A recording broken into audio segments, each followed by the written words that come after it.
In the heart of the Roman Republic, a formidable power broker named Marcus Licinius Crassus sits in his headquarters, contemplating the source of his greatest challenge. He reflects on a man who has shaken the very foundations of Rome, a slave known as Spartacus. His story, as Crassus tells it, begins not in glory, but in the brutal, sun-scorched mines of Libya, a place where men are stripped of everything but their will to survive. Here, a Thracian slave, born into his third generation of bondage, toils under the lash. He is strong, defiant, and filled with a silent rage. When a fellow slave collapses, he rushes to help, only to be struck down by a guard. In a moment of pure animalistic fury, Spartacus attacks the guard, biting into his leg and refusing to let go, even as other guards beat him senseless. For this act of rebellion, he is sentenced to death by starvation, staked out under the relentless desert sun. But fate intervenes in the form of Lentulus Batiatus, a lanista, a trainer and purveyor of gladiators. Batiatus, ever the opportunist, sees not a condemned criminal, but a prime piece of property. He purchases Spartacus and several other promising slaves for his gladiatorial school in Capua, saving the Thracian from certain death, only to condemn him to a life of killing for sport. At the school, Spartacus enters a new kind of hell, one governed by the cruel trainer Marcellus. He is taught that gladiators are not men, but weapons. They have no friends, only opponents.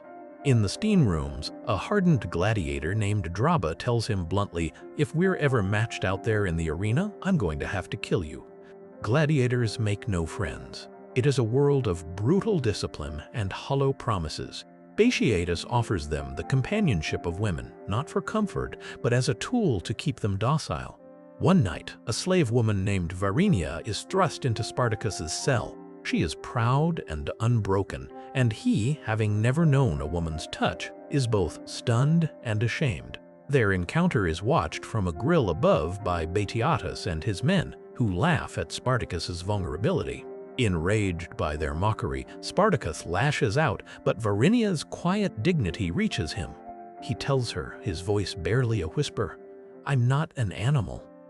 In that shared moment of humiliation and humanity, a profound connection is forged. This fragile bond is shattered when Crassus, along with his protege Varinus Glabrus and two noble ladies, arrives at the school. Bored and cruel, the ladies demand a fight to the death.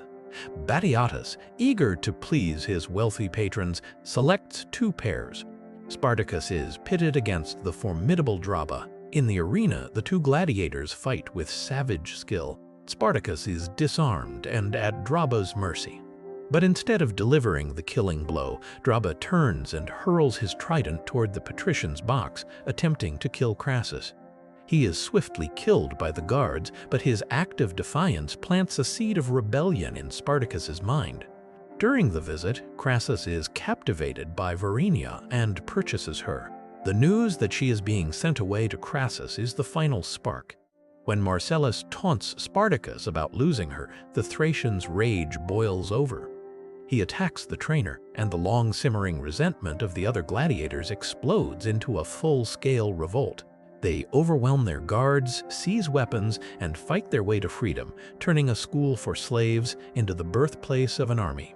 With the walls of Batiatus's school behind them, Spartacus and his small band of gladiators take refuge on the slopes of Mount Vesuvius. They are free, but they are also hunted. Their ranks are small, but their legend grows quickly, attracting runaway slaves from all over the countryside. Among the new arrivals is Antoninus, a poet and body slave who has just escaped from the household of Crassus himself. He brings news that Rome is sending a garrison to crush them. Meanwhile, in Rome, the slave revolt is a political football. The Senate is a battleground between two powerful men, Crassus, representing the old patrician order, and Gracchus, a senator of the people who wields the power of the mob. Gracchus, seeking to undermine his rival, cleverly arranges for the garrison of Rome, a glorified police force, to be sent against Spartacus. He places the command in the hands of Glabrus, a vain and incompetent commander whom Crassus despises. Gracchus knows Glabrus will fail, humiliating Crassus and strengthening his own political position.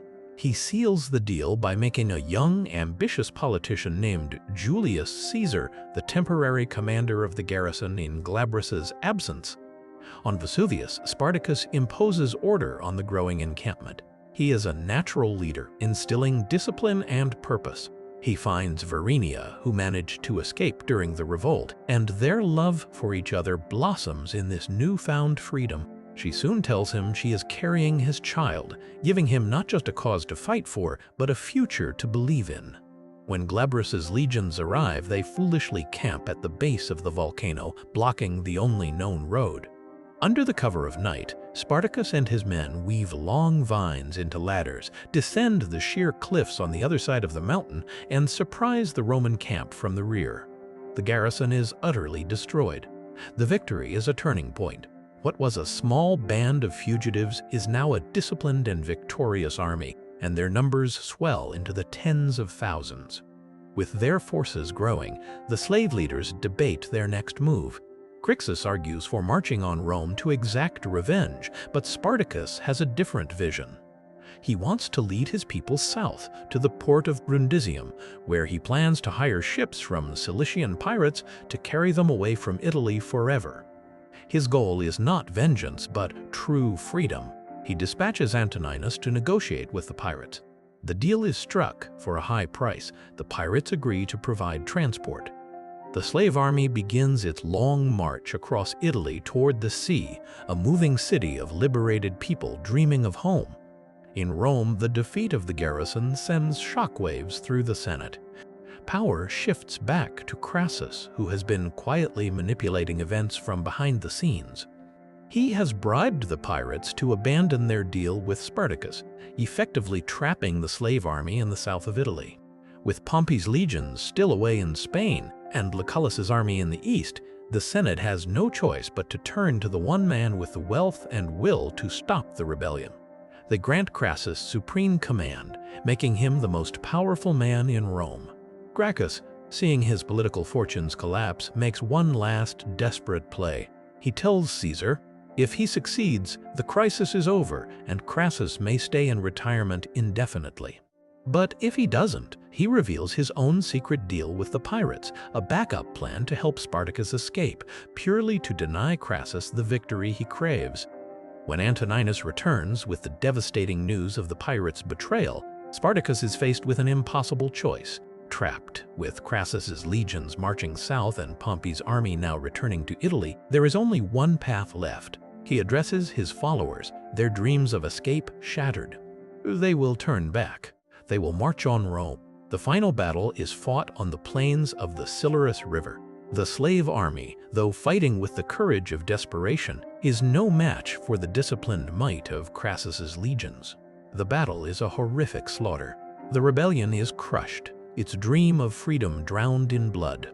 In the aftermath, Crassus and a disgraced Batiatus walk the silent, corpse-strewn battlefield. Amidst the carnage, they find Varinia clutching her newborn son. She insists that Spartacus is dead, but Crassus, sensing her lie, takes her and the child captive. Crassus gathers the 6,000 survivors. He offers them their lives in exchange for one man, Spartacus. A tense silence falls over the prisoners. Then one man rises and defiantly shouts, "I'm Spartacus!" Another follows, then another and another, until the entire crowd is on its feet, each man claiming the name of their leader in a final, thunderous act of solidarity. Antoninus is among them. Crassus, furious and fascinated by this display, selects Spartacus and Antoninus from the crowd.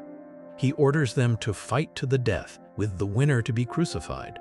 In the shadow of the Roman camp, the two friends face each other. Antoninus, wanting to spare his leader the agony of the cross, forces Spartacus to kill him. "I love you, Antoninus," Spartacus whispers over his dying friend. "Like the sun I will never see." Spartacus is crucified along the Appian Way, one of thousands lining the road to Rome. Back in the city, Gracchus, facing political ruin and unwilling to live in a Rome ruled by Crassus, makes his final move. He gives Batiatus a senatorial pass and a bag of gold, instructing him to take Varinia and her child out of Italy and into freedom. Having secured the future for Spartacus's son, Gracchus takes his own life. As dawn breaks, a wagon carrying Batiatus, Varinia, and her baby travels down the Appian Way. Varinia stops beneath the cross where Spartacus hangs, dying. He sees her, and she lifts their child up for him to see. As his life fades, she tells him the one thing he fought and died for. "He's free, Spartacus," she whispers. "He's free." In his final moment, Spartacus sees not his own defeat, but the triumph of his legacy, a future he secured for his son. His struggle ends not in silence, but in the promise of freedom, a promise that will live on long after Rome and its masters have turned to dust. Thanks for tuning in. Stay curious, stay awesome, and don't forget to hit that subscribe button for more amazing content.